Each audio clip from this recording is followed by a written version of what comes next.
24 নম্বর হাদিস শরীফ কুল্লু বিদআতিন দালালাহ 24 নম্বর হাদিস শরীফের অর্থ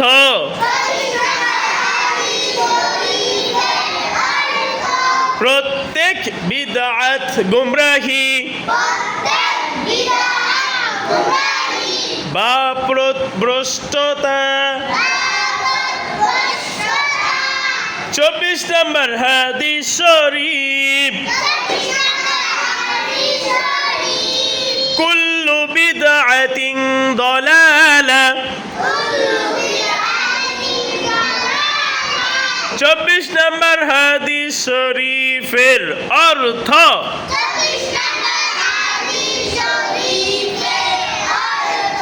প্রত্যেক বিদআত গুমরাহি বা পথভ্রষ্টতা।